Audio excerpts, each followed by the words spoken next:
Yeah. Hey, Trevor. You see Jones, Trevor gets sassy up there. Because my mustache is growing a little bit more. Hey, I know you don't know him, but Captain Hebert and his son Kip were sitting there. Brother. Captain Hebert, old Captain Hebert Old Captain Hebert. and his boy Kip, Rob's brother. Anyway, Kip had a mustache that was to die for him. That thing was, I don't know. He sat at that front table by the overhead door. I probably saw him, I'm not sure that I recognize him. He also runs rampant. Okay.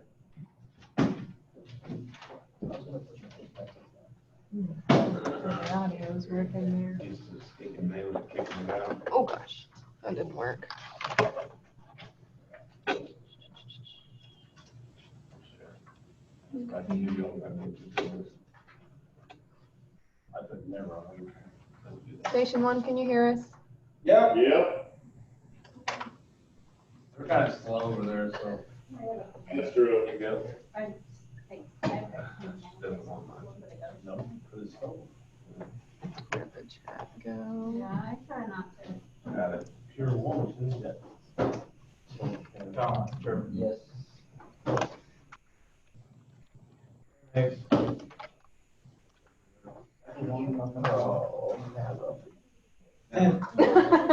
Like a good self-assessment, do you? Take one of those real fast. How many trees? I think we gotta have somebody else fill it out for you. No. Then you would get the. The truth? Get the truth. Well, we yeah. could print out multiple copies, and you could do one, somebody who knows you really well could do Yeah. one, and she could do one. I don't know what's just come on. Page number 13, engine 3, be clear.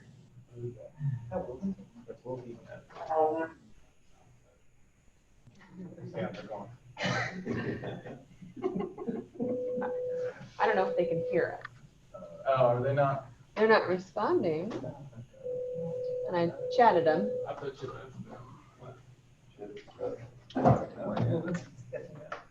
Station 2, this is Luke. Give me just a second, I'll see if he's here. Fire Marshal Crittenden, call Park 701. Gary, call Park 701. He's out? Okay.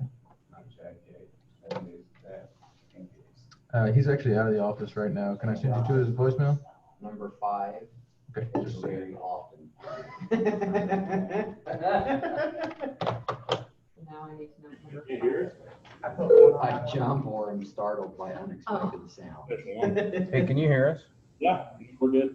Okay, all right. Can you hear me all right? No. I don't hear you at all coming through. I don't really care what word here. I don't know. Oh, yeah. We can hear everything. We're good. Thanks. Clearly none of us are tech people, right? Yeah. Definitely not. We know just enough to be dangerous. All right.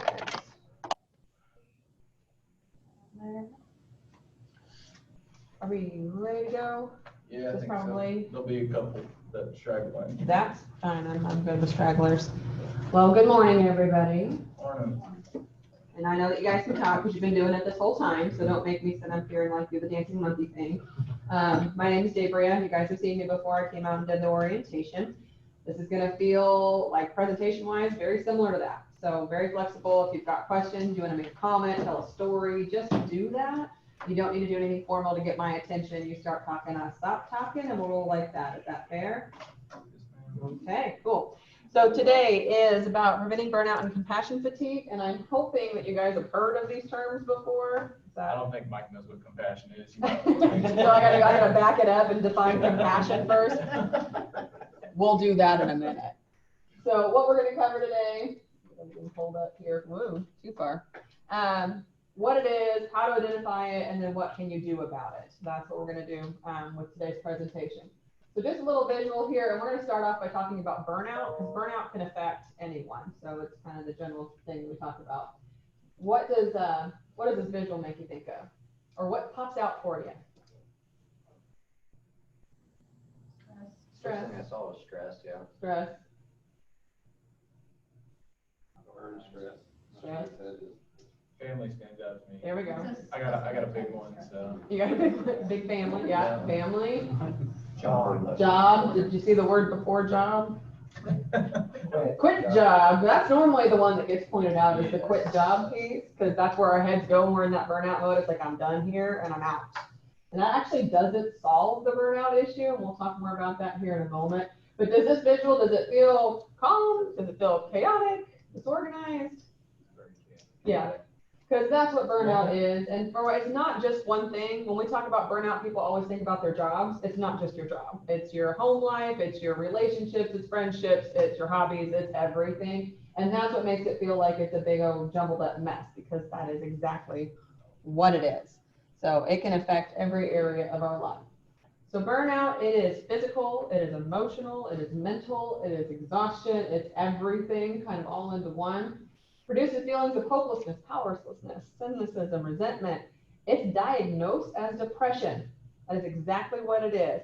Burnout, it happens over time. You don't just wake up one morning and go, oh crap, I'm burnt out. Like you feel it coming, you know it's coming on.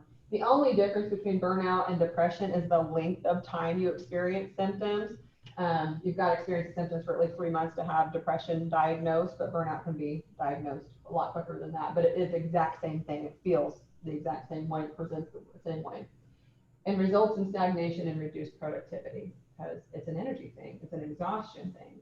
And it's not just gee, I'm tired today. It is, I cannot get myself moving, I can't think, I'm in a fog, I just literally cease to function. So how do you know that you're here? First, I'm going to read this quote, because it's a good quote. So burnout is so powerfully transformative that it appears to be a signal not of failure, but a challenge to create a new way of life. Because I can tell you, when I see people in my office that are experiencing burnout, there's a lot of guilt and shame when people start to get into that burnout mode, because they feel like, if I was stronger or a better employee or a better spouse or whatever, then I wouldn't be experiencing this. It's a weakness thing. And it's not at all a weakness thing, it's a human thing. So burnout doesn't mean that your job is too hard, the relationship's too hard, or that something is too hard. What it means is that you don't have the resources needed to do whatever it is that you've been tasked with. So think about your job. What type of resources do you guys need that maybe sometimes you don't have? Help. Yeah, absolutely. Good help, he says. What else? I have a whole list.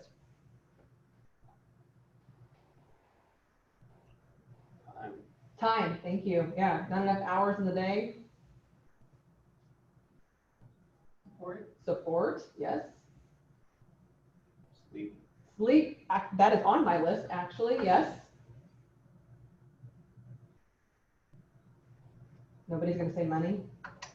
Y'all rolling? You good? What's going on here?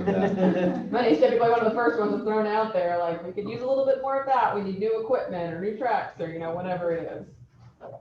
No. How about training? Maybe you guys are doing good there. We'll hope so.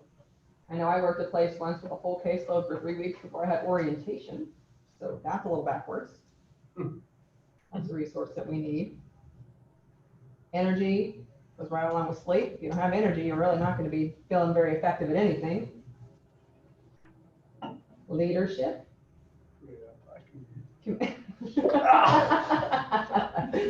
Communication.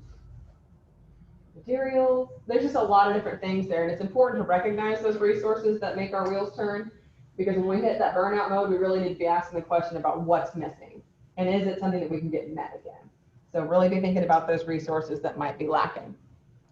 So how do you know that you're in that burnout mode? And I'm going to have you guys start by talking to each other, since y'all are kind of quiet this morning.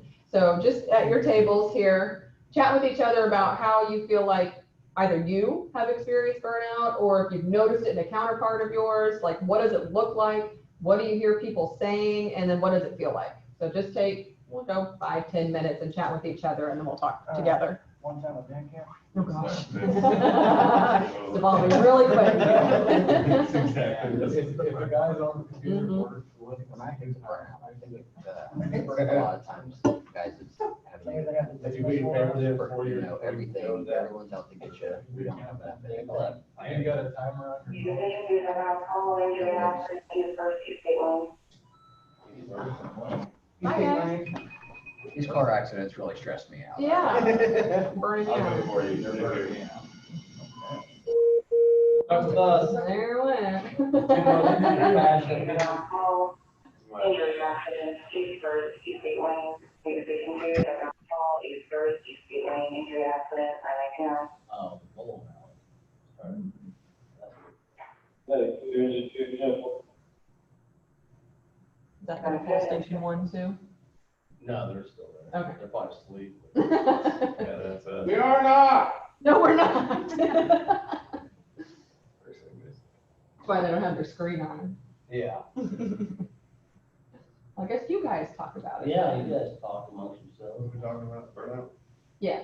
What's it look like? What's it feel like? What are you watching for in other people?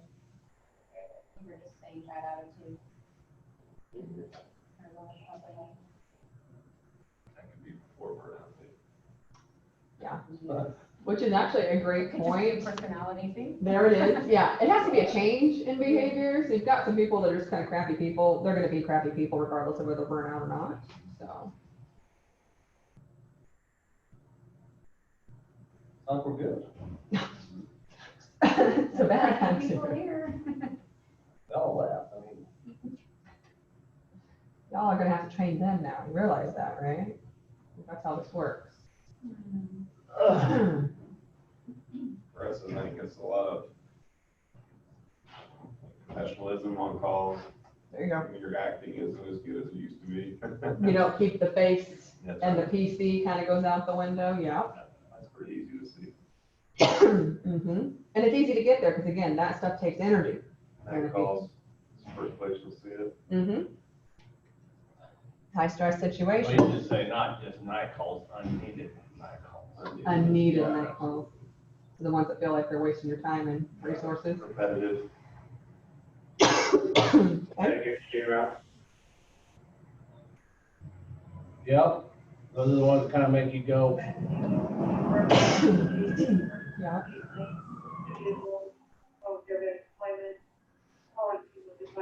Throw from your camera. Yeah, you're from- Yeah.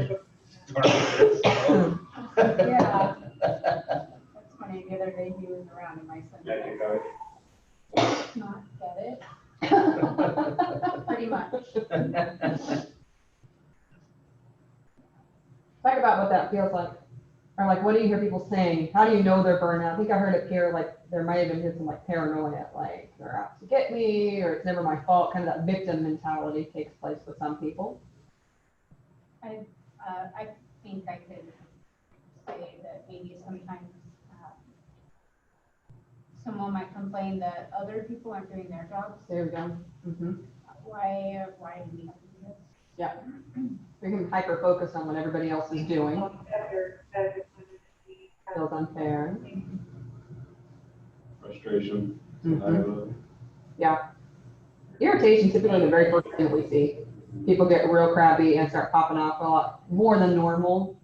So that's one of the big indications that something's probably not going well. You hear people say things like, it's never gonna get better, why do I even try? Why am I doing this? Why am I here? Why do I keep signing up for this? So not a whole lot of hope. That. So there's hopelessness, the feeling. Anxiety is another one, because things feel like they're constantly changing and there's no stability. How about you guys, Station 1? What you, bird? Wake up. Prove to us that you're not sleeping. Not asleep.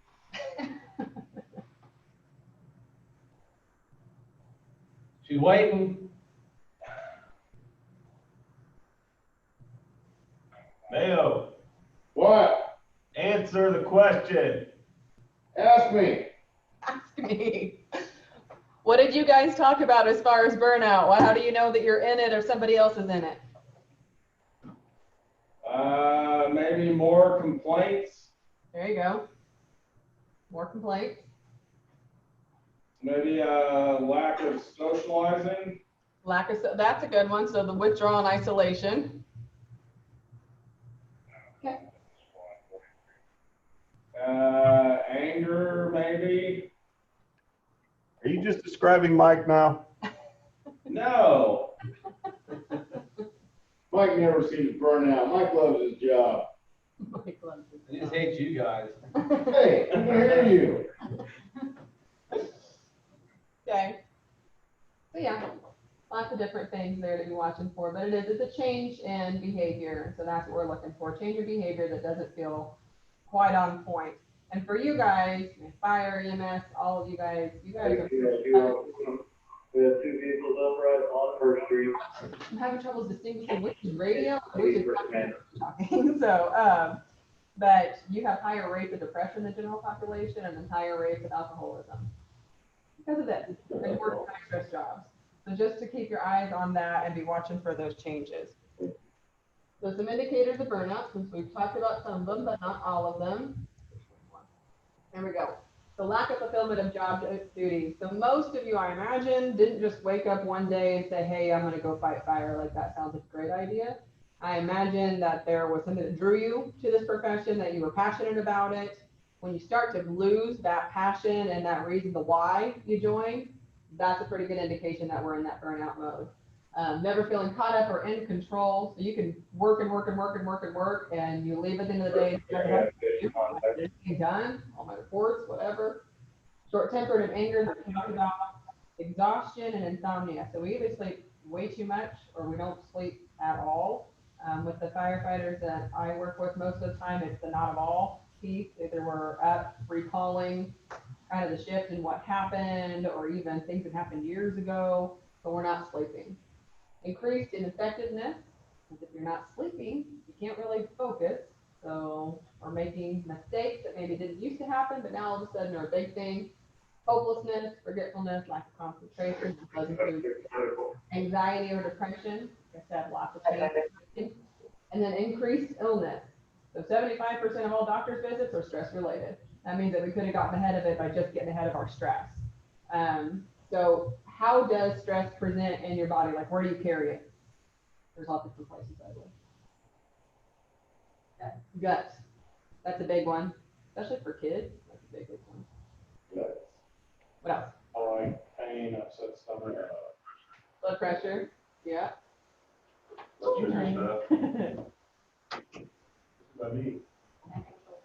Neck and shoulders. Yeah. A lot of us carry it here. And none of the subjects here are requesting medical attention. I'm going to release medical attention will remain on for a few more minutes. Okay. Yeah, so tension, headaches especially. Really, anywhere you've got a muscle, you can carry your stress. I like to say, like, when your face starts ticking, we've kind of hit like critical mass, and we need to be doing something about it. If you've got jumpy muscles, that's not good. So it's important to know where you personally carry your stress, because your body's going to signal you a lot quicker than your brain's going to signal you. But as adults, this is what we do. We wake up in the morning, and I'm like some of you, where I carry it right here in my shoulders. I'll wake up and I'll go, oh man, I must have slept wrong last night. My shoulders are all out of whack. I will do that for a solid 2 months before I consider that maybe something else is going on here. So don't discount the aches and pains as if I twisted or I lifted something wrong. I mean, that could be true, but also take the other into account that maybe it's your stress that's getting you. So because of the flood of cortisol, that makes us more susceptible to illness. So you might go from being pretty healthy to all of a sudden you're getting sick all the time. Probably a stress thing. So we want to be paying attention to those types of things. All right. Oh, and then physical symptoms we've already covered. So the types of burnout, we've talked about job. I don't like my job anymore. But what about caregiver burnout? If you've got kids, or even if you've had a role reversal where you're caring for your parents, how does that present? How do you know that you're burnt out in those areas? What do you find yourself doing with either ailing parents or children? Short temper. Zero patience. No, you're perfect, right? You got that. You're good. I've heard anyway. Short time. Mhm. As little time as possible. Yeah, there's some avoidance that happens.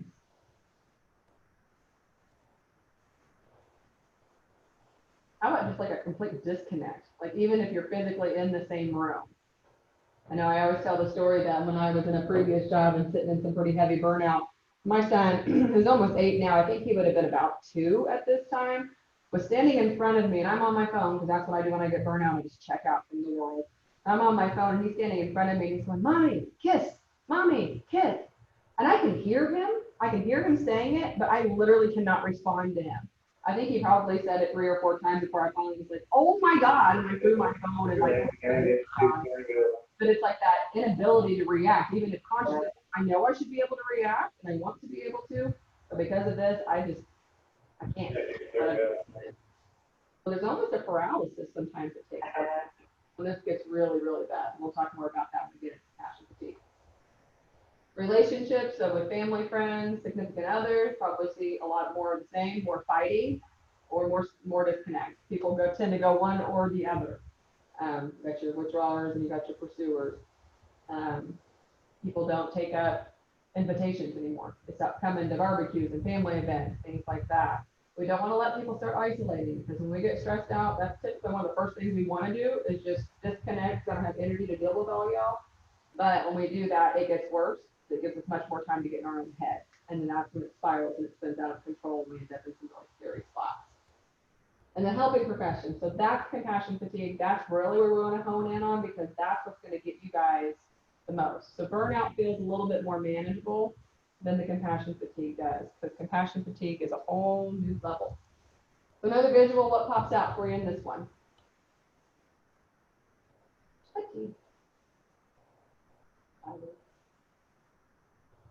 What else?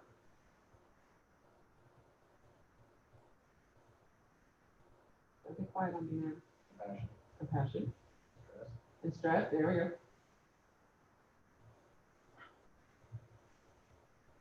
Somebody's gonna say a T word.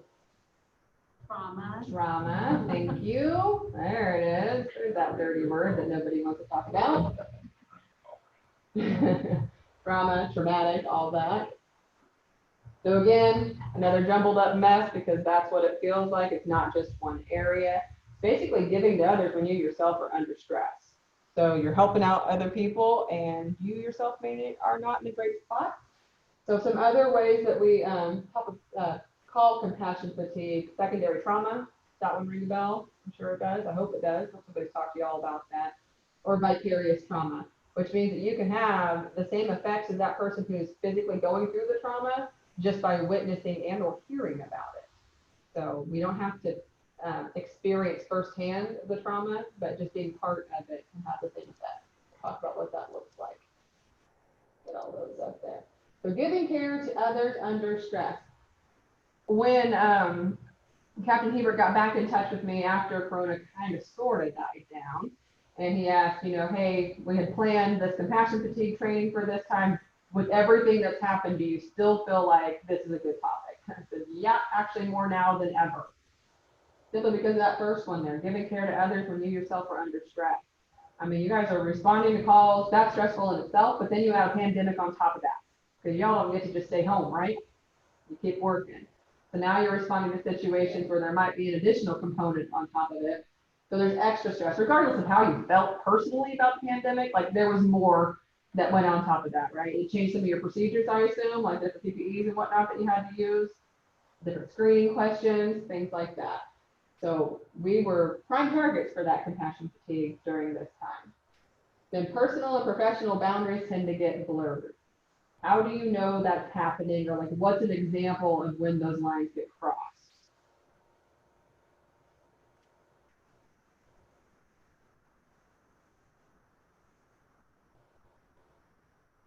We have less professional boundaries here than most places. You probably, that might be fair. But you'd actually already mentioned one. You mentioned like even running calls where all of a sudden your professionalism and your political correctness goes out the window. That's a boundary that we keep in place most often, but when this hits, doesn't really happen.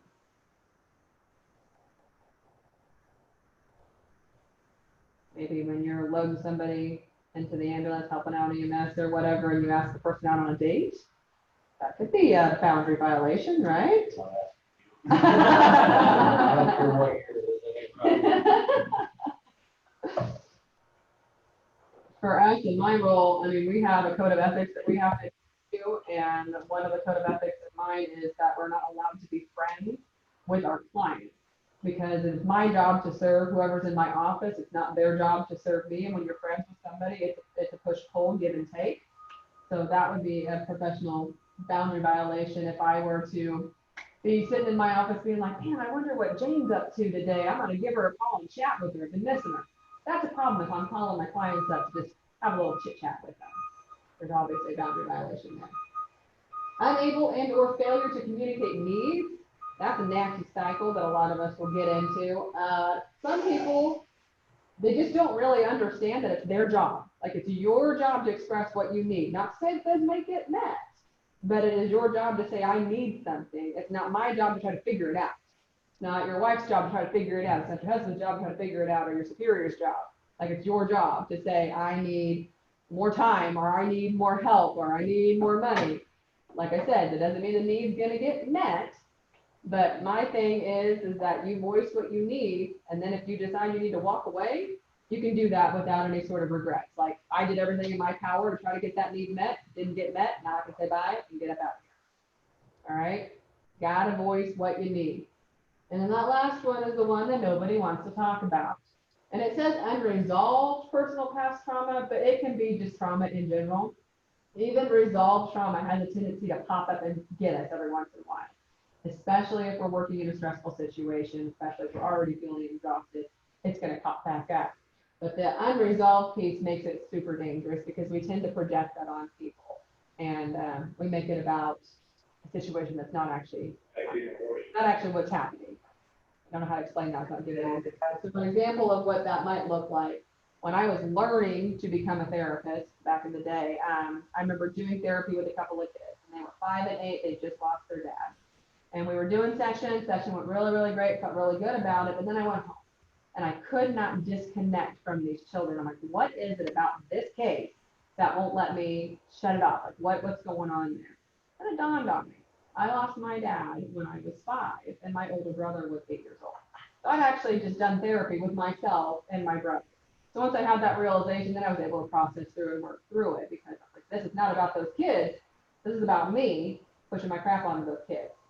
So you've got to own your stuff. We all have baggage. We all have a story. Most people who get into helping fields have a story that's something similar like that. Like we want to help people because of A, B, or C. So be aware of what your story is. And again, even if you've done your own work, I've resolved all of that, but it can still come up and get you. When you're going through a master's program and things are stressful, it's going to pop on back up. So pay attention to your story. If you find yourself having a reaction that you're questioning, like, why am I reacting this way? You need to ask, is it about today, or is it about something that happened way, way, way back when? The other piece for you guys specifically is you're exposed to trauma every single day, regardless of what you want to call it. It is trauma, that is what it is, and you're exposed to it often, much more than the general population is. Therefore, you are more susceptible to this type of stuff just because of your jobs, which is why it is important to talk about it and not pretend that it's not a thing, even if you're not bothered by it. I can't tell you how many times I've dealt with a first responder who's been doing this work for 20 years, never had an issue. Then all of a sudden comes in and he's like, I do not understand why this one wreck has pushed me over the top. I've run 500 of this exact type of wreck. Well, it's not because it's not that wreck.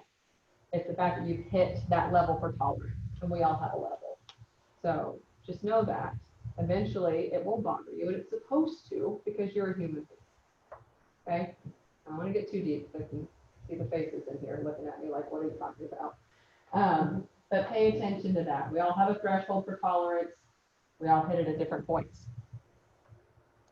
But you are human beings, so you will hit it.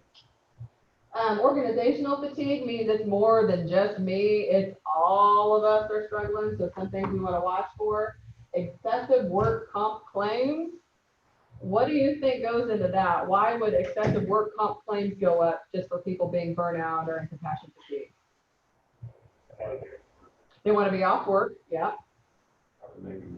There we go. Making mistakes. I always say on like a normal day, I can navigate like stepping down from the curb okay, but if I'm in compassion fatigue and I'm more apt to like roll off of it and break an ankle, right? We're not paying attention, so that work comp claim stuff starts happening more and more and more. Absenteeism and turnover, that's huge when people are experiencing burnout and compassion fatigue, because again, we just want to run away because we feel like that's going to solve it. Like if I quit this job, that means I'm going to be good to go. And that's actually not how it works. It follows you wherever you go unless you deal with it. But that absenteeism and turnover costs companies a ton of money every single year. So let's just stick with the United States. Over the course of a year in the United States, how much money do you think is spent on absenteeism and turnover? Like, give me an actual dollar. 4.2 billion. Wow, it's higher than that, but good job. 8 billion? It's lower than that. So $300 billion every year just for that. Okay? Huh? How many did you say? 300 billion. 300 billion. Yeah, lots of money. Sorry, no, 300 million. My bad, Oh. guys, sorry. 300 million. Still a lot of money. Still a lot of money. A lot of money for that. Because think about your guys' job. Like, how long does it take for you to train someone to do your job and actually feel good enough to like walk away and let them do it? How long you been here, Steve? 2 years. So longer, 2 years. Not longer than 2 years. Aw, bully. Okay. That's, yeah, especially for you guys, I imagine it could get up there years-wise, right? But I mean, if you think about those resources we talked about, you got 2 years of extra resources laying around, 2 years worth of extra manpower, money, training. That's a lot of money. So that's where that price tag ticks up. So that's why I want to get ahead of it. The increased pushback and excessive conflict, I'm going to put that together because some conflict and some pushback is actually really healthy. I don't want to walk into a place and hear, we never fight. We always get along. We all are living in la la land then because that's not reality. It's not how it works. But when it becomes excessive, like we're fighting, literally fighting over whether we have cheeseburgers or hot dogs for lunch, like that's a problem. Or if there's a new procedure rolled out and we can't be flexible, we can't change, we can't even give it a chance, we automatically push back and say, nope, not gonna work, not gonna work. Lack of flexibility goes right up in there. The constant changes to org policies, that's my favorite one, I say with a lot of sarcasm, because what we do is we try to band-aid the issue. Oh, that didn't work? Okay, let's write a policy about why that didn't work, so it doesn't work the next time. And when that doesn't work, we don't actually take that old policy out, we just write another one to go over top of that one. Then we end up with policy books about this big that nobody reads or pays attention to. It's a Band-Aid issue. Did we hit something on the nail? No. I'm looking around. And then rampant rumors and gossip. That's human nature. When we feel out of control ourselves, some of us will try to stir up chaos with other people because it distracts away from my own crap. So if I can get you going, I can just watch you burn, and then I can stay back here and not deal with my own stuff, right? So watch out for that. That's all a big, big, big problem. So what can we do? One more, there we go. So practice your self-awareness.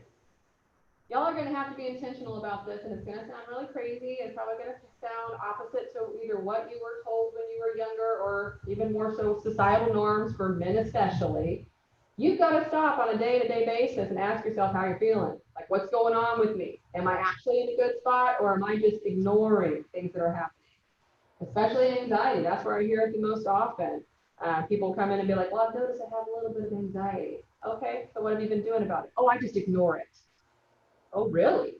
How is that working for you? Well, it's not, because it doesn't. It will bite you eventually. So you do have to stop and ask yourself, what's going on with me? What could potentially be leading up to those feelings? So if I'm sitting at my desk typing up a report and all of a sudden I have a wave of anxiety fall over, I've got to stop and go, okay, what the heck was that about? And really think about, what was I doing? Who was around? Because sometimes it's just a certain person can be in the room with you and just spike a certain feeling, right? What time of day is it? Because the time of day can promote different feelings too. So there might be a pattern with that. What was I thinking about? These are all the questions that help you identify the triggers, because you got to know the trigger in order to get ahead of whatever you're experiencing. So practice that self-awareness.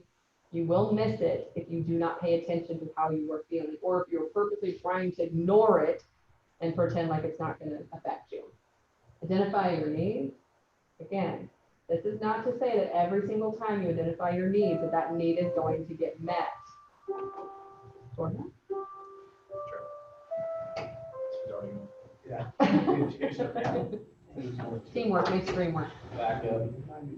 But you do need to identify your needs, because again, if you need to walk away from a job, a relationship, a situation, my goal for you is to be able to do that and do that without any sort of regret. You've done everything in your power to try to rectify the situation. It didn't work, and now you can break free. Advocate for yourself and know your worth. Like, what would the world be missing if you weren't part of this crew, if you weren't in your marriage, if you weren't your kid's dad, or whatever it looks like. That's how you kind of advocate for your work. Evaluate priorities and life balance. That in itself is a whole 2-hour training. So we got one little dot there for it. But the big piece about that is that you are not just a firefighter. You don't just work. Some of you are probably fathers. Some of you are probably husbands, you know, your brothers, your sons, your whatever. We've got all these different roles, but for a lot of us, we only identify with what we do for work. When people say, you know, hey, Gabriel, who are you? Well, I'm a therapist. Okay, that's who I am. So if I lose my job tomorrow, and that's the one role I identify with, where's the danger in that? You lose your identity. You lose your identity. And when you lose your identity, it's a hard something to get back. Not to say that you can't get it back, but it is not an easy process. So identify all those different roles that you carry in life and make sure you're putting into them equally. Or you might have to borrow from one to put it into another that you're not doing so well at. The other piece about that is knowing your values, your value system. So your core values, those 3 to 6 values that make up every little piece of who you are, they drive everything that you do. So for some people that might be like family, it could be religion, it could be humor, it could be all sorts of things. But I would encourage you guys, if you're sitting there going, you know, I don't really know what makes up my core, you need to figure it out. Because if you don't know it, when you end up in compassion fatigue or even just anxiety or feeling overwhelmed, you're not going to know what to do with that. Because most of the time we end up in a spot that's not so hot, it's because one or more of those core values is being violated. So an example of that, one of my core values is authenticity. I can't not be me regardless of where I am. That's just who I am. So how that played out for me when I was in college, I took on a second job and it was at one of those telesurvey places. So I wasn't selling anything, but I was still taking people off on the regular. And those jobs are completely scripted and you can't deviate from the script. You're not supposed to put any sort of emotion in it. You're supposed to stick with the thing and go with it. So on this day that I'm thinking of, we were giving a political survey. It was a 30-minute survey and it could only be given to people of the age of 60 or older. The quota for an 8-hour period was 1. That's all they expected you to get done. So I wrapped this guy into it. He took the survey for me. It was really, really nice. And I'm signing off with him. And he stops and he says, you know what? It was just really nice to be able to talk to a human being today. It's been a really long time. And that broke my heart. That triggered that authenticity piece of me that says I'm a helper. That's who I am. And so I kept him on the phone for another 10 minutes. We talked about the weather, his dog, his life, whatever we wanted to talk about, because I knew that's what he needed to be healthy. Now, given that type of job, do you think that my superiors appreciated that about me? Not so much. They were not very happy with that. So that was a job that I quit. Now, don't hear me say that every single time a value gets triggered that you need to quit your job. That's not the takeaway here. But it does beg a conversation. From that situation, I learned that I am never going to be able to do a scripted position. It's never going to work with me. I've got to be able to have the freedom to do what I need to do. So pay attention to your core values, really ask which one or ones is being violated, and then is there a way to get it back into place? Maybe it's a family value that's being violated because you can't make the soccer games at 4 o'clock on Thursday. That might be as simple as asking your superior, hey, can I flex out early on Thursdays and come in early on Tuesday? If they say yes, hey, cool, we're back on solid ground again. But ask the question, look at the possibilities. Create time to make meaning out of burnout. How many of us get super stressed out and just like over the top with work and then just say, you know what, I'm gonna take a vacation, right? What happens when you come back from said vacation? You're still on vacation. Yeah, the one, you're still on vacation. What's happened here? Have things magically gotten better and you come back and you're like, I'm good. This feels nice. No. Typically we come back, the crap is still here, and we have 500 emails to check. So it doesn't actually solve anything. So take your vacation, yes, but carve out a couple of hours to really ask yourself what's been happening. Like what's going on that's driving the feeling? What can I do about it? Because you can't control anybody else. And then when you come back to work, have a plan. So you're not just walking back into the building expecting everything to be perfect. You've actually made a plan on how you're going to change it. Get adequate sleep. We could talk about that forever and a day, but it has to be a priority. And I know with your guys' jobs that it's hit and miss. And because of the things that you see and you do, it's also going to be hit and miss some more. But you've really got to make that a priority and really be questioning, like, am I keeping myself up intentionally? Or is it really something where I cannot get myself shut down? Like, do I need to be talking with my doctor about it, or do I need to be talking with somebody about it so I can get some sleep? And that last one is play. I have a feeling you probably don't have a problem with this one. But it really just means, can you have fun at work? Can you laugh and joke with one another, which is what I have been seeing, which is why I don't think that's probably a problem. But life is serious enough in general, like we need to be able to fit some of that stuff in and it'll chew you up and spit you out. So some of those things just keep in mind. And lastly here, focus on prevention, because it's a heck of a lot easier to get ahead of this stuff than it is to try to respond to it once it's happened. So recognize your limited control over some situations. Again, when you end up in anxiety, stress, burnout, compassion fatigue, all of it, most of the time it's because we are focused on things that are completely out of our control. We have zero control over it, but that's where we want to focus. We want to focus on other people. We want to focus on the pandemic. We want to focus on, whatever it is. Things that we can't change. They just simply are. So we put all our eggs in that basket, and then it feels helpless and hopeless because you don't see change. I have examples today, guys, so bear with me here. So before coming to EMPAC, I used to work in psychiatric placements with teenagers and children. And when I was in one of those placements is when CanCare came down the pipe. And when CanCare came down the pipe, it changed the way that we did inpatient treatment drastically. We went from having kids in an inpatient stay from about 6 months to 60 days. So that was a huge change in how much time we had to do inpatient treatment. And for me, that really ticked me off, being the clinical manager at that time and seeing the disservice it was doing to the families and the kids. And they were forcing us to push kids out that were actively suicidal. And they were coming back because they went out into the public, and then y'all got called because they were having an attempt, and they come on back. So I was really angry with that. And I can remember fighting with the NCOs over the phone constantly about how this wasn't okay. And as I'm doing that, all I'm doing is stressing myself out. I'm actually not giving the kids very good care because I'm so focused on fighting with the NCOs and I'm not paying attention to what's happening over here. So it took a change of thought to say, I'm not going to be able to change the state of Kansas. That's just not a thing. But what I can do is make sure that these kids get the best treatment they can get in 60 days, knowing that that's what I've got to work with. Not going to make everything like sunshine, glitters, and rainbows, but it is going to help you move forward and not feel so stressed out and stuck. So really pay attention to what is in your control, and are you putting your energy into those things, or are you putting your energy into things that don't change? Set and maintain healthy boundaries. It is okay to say no, and you should say no. Also, it's your job to define what's acceptable for you in your life, even if it's not what so-and-so over here thinks is acceptable in his or her life. That's about you, and you've got to set your boundaries. And again, it's not up to those other people to figure out what they are. You need to tell somebody, hey, you're too close. I really don't like it when you do that. Use your mind. You got to set the boundaries. Communicate assertively. That one goes right on back up with the boundaries piece. Assertiveness is different from aggressiveness. Okay, so aggressiveness is, well, we'll talk about that in a minute. But assertiveness and aggressiveness are only different by one way. There's a word, starts with an R, and there's a song about it. Nobody? Respect. There we go. I just say I hate that song. Well, say it anyway. I'm not going to sing it. Respect. That's the only thing that separates those two things. I get people in my office all the time that are in trouble because they've been aggressive at work. And when they come to me, they say, people just don't like it because I'm blunt. I just say what's on my head. Like, you know what? That's fine. You can be 100% blunt and you can not be a jerk. Like, those two things don't have to go together. So if you are being blunt and you're saying what's on your mind without being a jerk, you're being assertive. It's just about being clear, being concise, and expressing what it is that you need or what you think. But I'm not trying to hurt you in the process.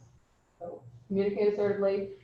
Also with that, don't use words like, I just need you to be a better coworker. Well, what the heck does that mean? Because I might think that I'm a rock star coworker, but you think I'm stucking. Tell me how I can be better. Be assertive. That's what that means. And the last piece there, manage your stress with self-care and focusing on your body, your mind, and your spirit. All three. For you guys specifically, again, with your exposure to trauma, that nasty T word that y'all don't want to talk about. With your exposure to trauma, it is so incredibly important that you are doing things for your body, that you are doing them intentionally. Because what will happen a lot with our first responders is they start to dissociate, which means things become distant and they become less real. It's almost an out-of-body experience. It's like I'm watching myself over there doing what I'm doing, but I'm not actually physically in my body. And we could talk about this for hours, but we have like 5 minutes. So with that, when you're exercising, you really need to be paying attention about how that feels. Where do you feel it out in your body? Which muscles hurt? I mean, seriously, pay attention to that, because that takes you up from up in the clouds and puts you back in your body and keeps you grounded in the here and the now. So just real quickly, I'm going to give you like 2 minutes. Like I said, we've got like 5 left. Turn to each other and talk about how do you take care of those 3 areas? Like, what are you doing to do self-care? No. What do you do for your body? What do you do for your mind and your spirit? Talk to each other.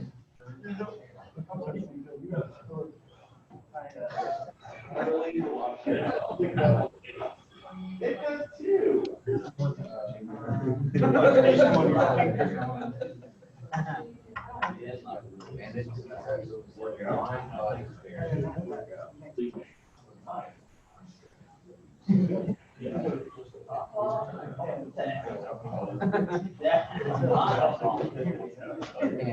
You're gonna get broke.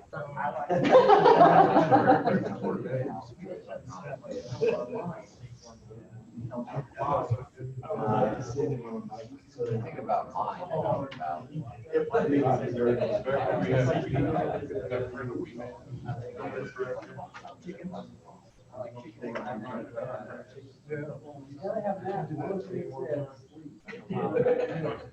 So as a counselor, do you recommend we got a 2-hour afternoon nap?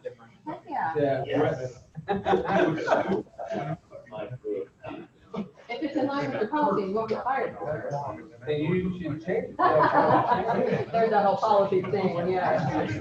I'll write one for you. Thank you. And for now. All right, guys, what were some of the things you guys thought of for body? What are y'all doing to keep your body in check? Working out. Sleep. Massages, there you go. Pedicures, right? Those are fun. Yeah. Make feet feel fun, huh? Which hair did? Chiropractic. Chiropractor, there you go. These are my feelings. Sorry. Sorry on that part. Acupuncture for some people that like needles. Taco Mike's. Yeah. Taco Yeah, Bell. bro, that's what I'm talking about. Tuesday. Fresh air and sunshine. Perfect. Fresh air and sunshine, yeah. Take a minute just to step outside when you're not like running calls and doing other things. Okay, what about for your mind? Shut it off. Shut it off. It's fine to disconnect as long as you reconnect at some point. Yes. What else? Hobbies, Hobbies. something fun. Yes, thank you. Fun. There's that word.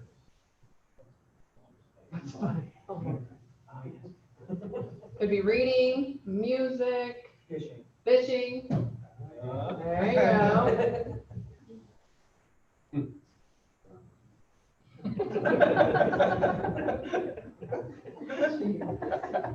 Like there's something I haven't heard. Okay. What about spirit? What do you do for your soul? Faith? Go to church, Go to church? right, Mike? Yeah. Or some people can just be nature. Yeah. It's being one with the elements, which could be fishing. Yes. I mean, y'all can define whatever this looks like, to each their own. So if religion's not your bag, cool, but you still gotta do something for your spirit. That's your energy. How do you get that met? I guess if you know what your core values are, for those things. Yep. Do things that honor your core. So if family's one of your core, that could be more family time, or it could be less, depending on the people that you're with, right? Very much so be. Y'all gotta pay attention to the self-care piece. It is the only way that you get through this without losing your mind. And what you should be shooting for is 30 minutes a day. And it doesn't have to be a consecutive 30 minutes, but it can be broken up, but you gotta be intentional about whatever it is that you're doing. Think about why you're doing what you're doing. I'm fishing because by God, it's been a week and I need to. Literally thinking about it that long changes what your brain does with it, and it actually helps your stress. Whereas if you're not thinking about why you're doing what you're doing, most of the time it just dismisses it, and it doesn't actually do a ton for you. You won't see the lasting effects of that. So pay attention, put into yourselves, because you're giving and you're giving and you're giving and you're giving. The last thing I'm going to say in regards to this whole compassion fatigue thing, because this is the thought that typically makes it really dangerous for you guys. when I do debriefings, for, you know, firefighters, EMTs, police officers that have gone out and they have had a really horrific call and it's sticking with them. And we'll be debriefing, and I guarantee you at some point during that debriefing, somebody is going to say, I don't know why this bothers me so much. I mean, we signed up for it. Okay. There's that one thought that gets you into trouble. Because yeah, you did sign up for the profession, but y'all signed up to help people. You signed up to save people. So when you lose somebody, that's not what you signed up for. So it is going to hurt, and it should hurt. Because when it stops hurting is when I get really concerned. When that numbness takes over, that's when I get concerned, because now we're not in a good spot. There's a place for that. When you're out on the call, yeah, we got to be able to shut it off, right? We can't really react in that moment. But when you're off and you're around people that you trust and you're good with, that's when you've got to be able to feel those things that don't feel so good. So don't distract away from that. Don't tell yourself that you're not supposed to feel it. Even if you're in a hero's job, you still need help every once in a while. So let that thought go. We signed up for it, and therefore I don't get to be bothered by the things that I see and I do. Fair? Okay. I've gone over by 1 minute. Do you guys have any questions or anything else that I can do for you today? No, thank you, appreciate it. You're welcome. And don't feel like you're into that. Don't feel like we had at 10 o'clock, but, you know, because I know I didn't get started right away with calls and stuff, but didn't have it all set up, but anyway, so. Yeah. And I can hang out for a few minutes too, so if anybody has questions about this or just about EMPAC in general, please come and chat with me, but take care of yourselves. Guys, the papers that you have, there is a self-assessment. That is just for you to do on your own. If you're somebody that you're wondering, maybe if you've got a little capacity, you take that will help determine what's going on.